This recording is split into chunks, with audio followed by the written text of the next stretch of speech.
जय हनुमान तालीम संघ रांजोली उद्घाटन समारंभ मोठ्या उत्साहामध्ये पार पडला। यावेळी निमंत्रक म्हणून अध्यक्ष उद्योग आघाडी भाजपा ठाणे जिल्हा ग्रामीण विनोद वसंत ठाकरे, सरपंच ग्रामपंचायत रांजोली सचिन वसंत ठाकरे, उपसरपंच ग्रामपंचायत रांजोली किरण विनोद ठाकरे व सर्व ग्रामपंचायत सदस्य, कमिटी व ग्रामस्थ मंडळ रांजोली यांच्या माध्यमातून स्वर्गीय वसंत उंद्रे ठाकरे क्रीडांगण रांजोली येथे जय हनुमान तालीम संघ रांजोली चे भव्य उद्घाटन पार पडले। यावेळी संपूर्ण गावातील ग्रामस्थ मोठ्या संख्येने उपस्थित होते। येणाऱ्या काळामध्ये जय हनुमान तालीम संघ रांजोलीच्या माध्यमातून अनेक कुस्तीगीर घडतील अशी शुभेच्छा देखील यावेळी उपस्थित मान्यवरांच्या वतीने देण्यात आली आहे।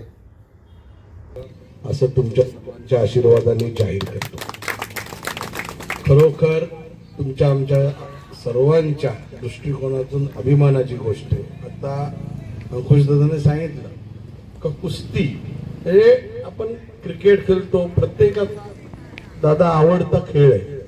प्रत्येकाने खेळात आपलं रस दाखवलं पाहिजे, खेळ खेळलं पाहिजे, खेळासोबत अभ्यासही केला पाहिजे। पण कुस्ती हा असा खेळ आहे तर तुम्ही सगळा तुमचा अभ्यास करून सकाळी तुम्ही आखाड्यात जाऊ शकता, संध्याकाळी आखाड्यात जाऊ शकता। म्हणजे कुस्ती हे तुम्हाला प्रत्येक क्षेत्रात प्रोत्साहन देण्याचं काम करतो। जसं आम्ही राजकीय क्षेत्रात आपण काम करतो, राजकीय क्षेत्रात काम करत असताना अचानक आपण एखाद्या व्यासपीठावर जाऊ चालत नाही, अचानक समाज क्षेत्रात जाऊ चालत नाही, अचानक शाळेत जाऊ विद्यार्थी म्हणून चालत नाही। पैलवान आपण काय शिकवतो तर आपण पहिले प्रॅक्टिस केली पाहिजे। काजू, बदाम, पिस्ता हे सगळं खाल्लं पाहिजे, तयारी केली पाहिजे। हे प्रत्येक क्षेत्रात काम करणाऱ्यासाठी प्रोत्साहन देण्यासाठी, त्याची शिकवणूक घडवणूक करण्यासाठी कुस्तीच्या माध्यमातून आपण कुस्तीकडे लक्ष दिलं तर प्रत्येक क्षेत्रात काम करण्यासाठी कुस्ती तुम्हाला प्रोत्साहन देईल। म्हणून आपण कुस्तीकडे लक्ष दिलं तर प्रत्येक क्षेत्रात काम करण्यासाठी तुम्हाला सोपं होईल। म्हणून आपण कुस्तीकडे लक्ष दिलं पाहिजे। कुस्तीकडे लक्ष दिलं का आपोआप तुम्ही प्रत्येक क्षेत्रात यशस्वी व्हाल। आपण कुठल्याही क्षेत्रात, राजकीय क्षेत्रात आपण काम करत असताना काही नशीबवान लोक असतात का एखादा कुस्तीवीर नशीबवान असतो का मेहनत करत नाही, अचानक पहिली कुस्ती जिंकतो पण नंतरची कुस्ती जिंकू शकत नाही। एखादा पैलवान तयार नसतो आणि मग एखादा नवीन पैलवान असतो, तयार नसलेल्या जुन्या पैलवानाला तो कुस्ती हरवू शकतो।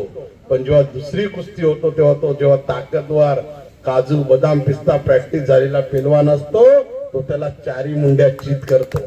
म्हणून कधीही आपली प्रत्येक गोष्टीत तयारी असली पाहिजे। मी आता सुरेंद्र दादाला सांगितलं का खरोखर मनापासून मी सांगतो का कुस्तीच्या बाबतीत आपण या पंचक्रोशीतील खेळाडूंना प्रोत्साहन देण्यासाठी एक आपण सगळ्यांनी बैठक बोलू। जे ज्या कुस्ती प्रेमी असतील, जे खेळाडू असतील, जे वस्ताद असतील, जे आजी माजी खेळाडू असतील आणि विनोद ठाकरे आमच्यासारखे पंचक्रोशीतील जे आमचा शब्द ठेवणारे लोक आहेत, आम्ही त्यांच्याशी बोलू। 5-25 लाख रुपये आपण जमा करू।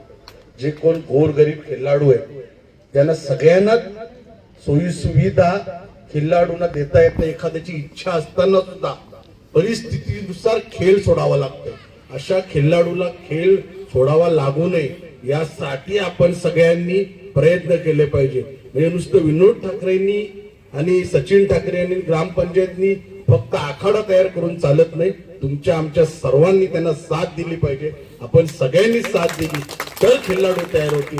आपण सगळ्यांनी याच्यासाठी प्रयत्न केले पाहिजेत। आणि खरोखर तुम्ही ते स्वर्गीय गंगाराम मामा ठाकरे त्यांनी या परिसरामध्ये जे खेळाडू निर्माण केलेले आहे त्यांची आठवण येणं खऱ्या अर्थाने आज गरज असते। आज जर ते आपल्यामध्ये असते तर त्यांची उपस्थिती मोलाची असती। त्यांचे सुपुत्र दीपकदादा ठाकरे आज त्यांच्या पावलावर पाऊल ठेवून शुद्ध बीजापोटी फळे रसाल गोमटी या उद्देशाने त्यांचं उर्वरित कार्य आज ते पुढे नेण्याचं काम करीत आहेत। आज या तालीम संघाला एक वस्ताद म्हणून त्यांची जी जबाबदारी आहे ती जबाबदारी ते समर्थपणे पार पडतील अशी अपेक्षा व्यक्त करतो। त्याचबरोबर माध्यमातून राष्ट्रीय खेळाडू कसे निर्माण होतील आणि आपल्या गावाचं, या परिसराचे नाव तालुका लेवल, जिल्हा लेवल, राष्ट्रीय, देशापर्यंत कसे पोहोचले जातील अशा प्रकारचे या तालमीच्या माध्यमातून खेळाडू निर्माण व्हावे अशी सदिच्छा व्यक्त करतो.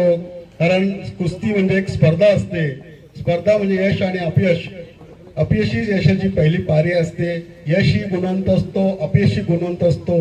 दोघांनी एकमेकांचा सन्मान केला पाहिजे. मला इथे असलेल्या ज्या हेतूने, ज्या उद्देशाने योगेश ठाकरे आणि सचिन ठाकरे यांनी ही तालीम आपल्यासाठी तयार केलेली आहे, त्यांचं कुठेतरी स्वप्न आपण भविष्यामध्ये कसं साकार करायचं हा उद्देश डोळ्यासमोर आपण काम करा आणि येणाऱ्या प्रत्येक स्पर्धेमध्ये भाग घेता. मागाशी अंकुशदादा ठाकरे कुस्ती खेळाडू बरीचशी मंडळी इथे उपस्थित आहे. त्यांना आमंत्रण दिल्याखालीच ते इथे उपस्थित झालेले आहे. तर असे जी शाळा आहे व्यायामशाळा, त्यामध्ये गावोगावी व्यायामशाळा होणे हे गरजेचं आहे. कारण बघतो आपण आज 4थी 5वीची मुले ही क्रिकेटच्या खेळात जातात आणि त्यांचं शिक्षण सुद्धा पूर्ण होत नाही आणि शेवटी म्हणजे 15वी 14वीला त्यांना मार्क्स वगैरे कमी मिळतात. त्यात आपल्या मुली ह्या नंबर काढतात. त्यांनी सुद्धा MPSC UPSC या खेळात त्याच प्रावीण्य होतात आणि चांगलं काम करतात. तर असे जे क्रिकेट खेळ आहे याच्या तुम्हाला व्यायामासाठी ठीक आहे, परंतु आपल्या लाख विद्यार्थ्यांमध्ये एखादा खेळाडू हा राष्ट्रीय स्पर्धेसाठी निवडला जातो. त्यापेक्षा या कुस्तीमध्ये आज मी बघतो 90-92 वर्षाचे जुने खेळाडू आहेत कुस्तीपटू, ते अजून सुद्धा चांगले आहेत. त्यांची तब्येत अजून सुद्धा चांगली आहे. तसं या कुस्ती खेळात फार चांगल्याची व्यायाम होते. त्यामध्ये सकाळी रनिंग करतात ते.